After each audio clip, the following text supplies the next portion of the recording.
bom? Bem-vindos a mais um vídeo do Poison Books. Meu nome é Úrsula e eu já vim aqui falar sobre esses 3 livros do Joe Hill. A Estrada da Noite, O Pacto, que recentemente foi republicado com um novo título, que é Amaldiçoado, e Nosferatu. Eu vou deixar aqui na descrição o período em que eu começo a falar de cada um deles, então se vocês não tiverem interesse em ouvir falar sobre os outros dois, podem pular a parte que vocês preferirem. Mas eu vou tentar falar dos 3 de uma forma mais rápida para o vídeo não ficar muito longo. Pra quem não sabe, o Joe Hill é filho do Stephen King, e a escrita dos dois é bem parecida, então se você gosta de um, provavelmente você vai gostar do outro também. Mas vamos logo começar a falar dos livros.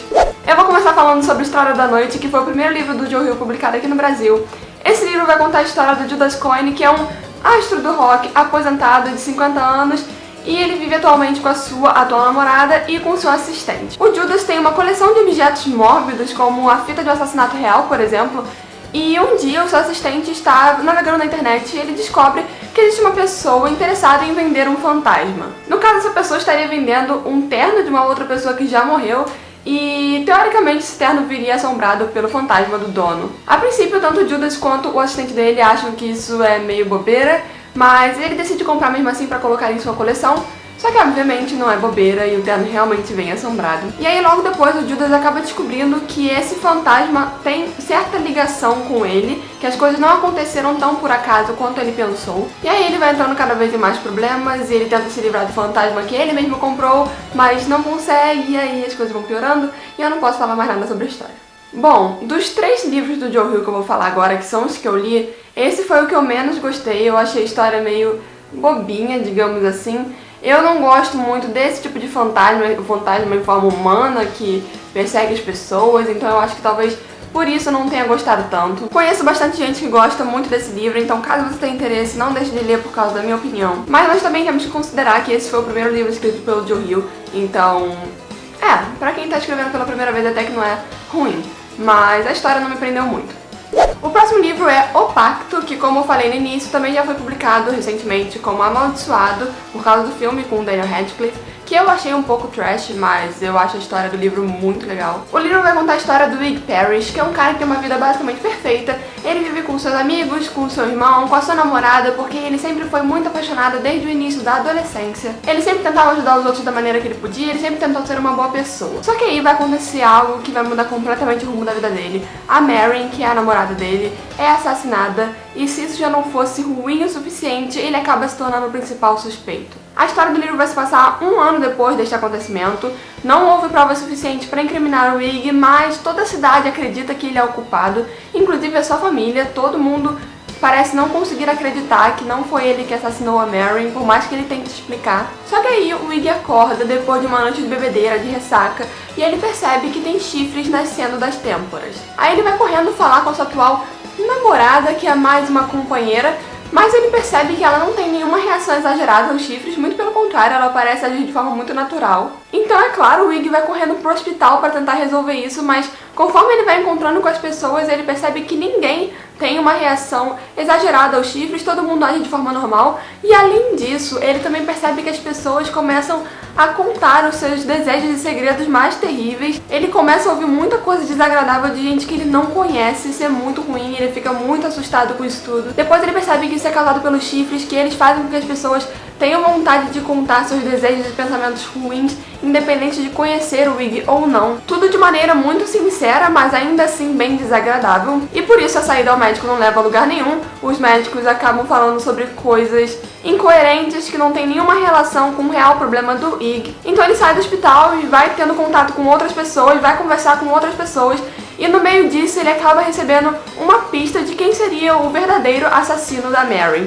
E aí ele começa a usar essas novas habilidades para tentar chegar a essa pessoa e puni-la da maneira que ele achar melhor também. O livro vai fazer uso de muitos flashbacks, e nesses flashbacks nós vamos conhecer a história do Wig, da Marion, que é sua namorada, do Lee, que é o seu melhor amigo, e do Terry, que é o seu irmão. Esses 4 são os personagens principais, assim, da história. Muita gente que leu esse livro achou esses flashbacks muito cansativos, mas eu achei muito legal porque faz com que a gente consiga entender tudo o que se passa na cabeça dos personagens. E um dos pontos que eu mais gostei desse livro é que o Joe Hill conseguiu trabalhar tão bem os sentimentos do Wig e da Marion, que eu achei que o relacionamento deles e que o romance entre eles acabou se tornando melhor do que tudo que nós vemos em muitos outros livros de romance por aí, o sentimento deles é muito intenso e dá pra perceber isso em cada página. Eu realmente fiquei muito impressionada com a forma como o Joe Hill criou esse relacionamento, porque eu achei que ficou demais. E com certeza foi o ponto que eu mais admirei nesse livro. Lembrando que o livro não é romance, está longe de ser um livro de romance, mas o que eu quero dizer é que o casal do livro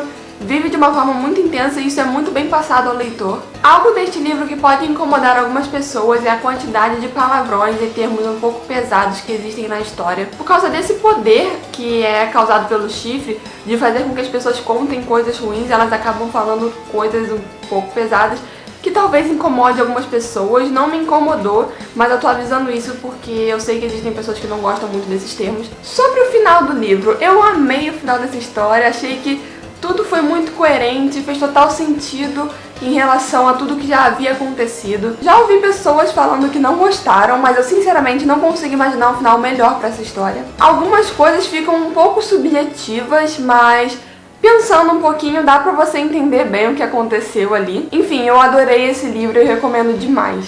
E o terceiro e último livro que eu vou falar aqui no vídeo é Nosferatu. Esse livro vai contar a história da Vitória, nós a acompanhamos desde pequena quando ela descobre que tem a habilidade de alcançar uma ponte, que na verdade nem existe mais, e essa ponte consegue levá-la até lugares onde objetos foram perdidos. Isso pode parecer meio confuso, mas é bem simples na verdade.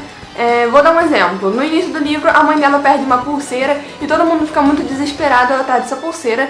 E aí a Vitória pega essa bicicleta e ela consegue chegar nessa ponte, e a ponte a leva diretamente a uma lanchonete, que foi onde a mãe dela esqueceu a pulseira. E tudo isso parece muito legal, mas existe uma consequência. Toda vez que ela atravessa essa ponte, ela fica com uma dor muito forte atrás do olho esquerdo, como efeito colateral. Então nem tudo são flores nessa habilidade dela. Ela também sempre acaba inventando desculpas sobre onde ela encontrou certos objetos, porque ela acredita que ninguém irá levá-la a sério, e por isso ela prefere evitar problemas e não contar a ninguém sobre a ponte. Até porque essa ponte é meio que imaginária, só ela consegue alcançar a ponte através dessa bicicleta, então é realmente bem provável que as pessoas não fossem acreditar. Só que ao mesmo tempo nós temos o Charles Manx, que é o vilão da história. Ele tem uma habilidade semelhante à da Vitória, mas no caso dele, ele utiliza o seu carro para acessar uma via oculta que o leva até a Terra do Natal. Então ele começa a pegar crianças que teoricamente seriam mal cuidadas pelos pais ou responsáveis e as levam até essa Terra do Natal, imaginando que isso seria algo muito bom e realmente acreditando nisso. Essa Terra do Natal é mais um desses lugares que só existem na mente dos personagens, então pessoas normais não conseguem chegar até lá. E esse carro onde ele transporta as crianças acabam transformando-as em seres sombrios e frios, meio que sugando a energia vital delas. Então, obviamente, essa Terra do Natal não é tão legal assim, apesar de prometer muita diversão em todos os dias do ano. E aí, certo dia, a história da Vicky e do Charles vão se cruzar. A Vicky acaba encontrando com ele em alguma dessas viagens pela ponte, e é a partir daí que vários problemas vão surgir e que a vida dela vai virar de cabeça pra baixo. Esse é o meu livro favorito do Joe Hill, sem sombra de dúvidas. Algo muito legal desse livro é que há várias referências a outras obras, assim como o King costuma fazer. Tem uma cena em que nós temos um mapa, e nesse mapa nós conseguimos ver a Estrada da Noite e outros pontos que fazem referência a Lovecraft, ao Witch, do Stephen King. Há várias outras obras muito legais, então eu gostei muito disso e eu achei muito legal o Joe Hill pegar essa característica do King e aplicar aos livros dele. Eu recomendo muito que você releia o Nosferatu. O livro é até meio gordinho, mas ele passa muito rápido, pelo menos pra mim foi assim. Eu achei a história muito boa, melhor do que o Pacto, que eu já tinha gostado muito. Então fica a recomendação aí pra vocês. E é isso, gente. Eu espero que vocês tenham gostado. Se gostaram, curtam o vídeo, compartilhem com seus amigos e se inscrevam no canal se você ainda não é inscrito. E até o próximo vídeo.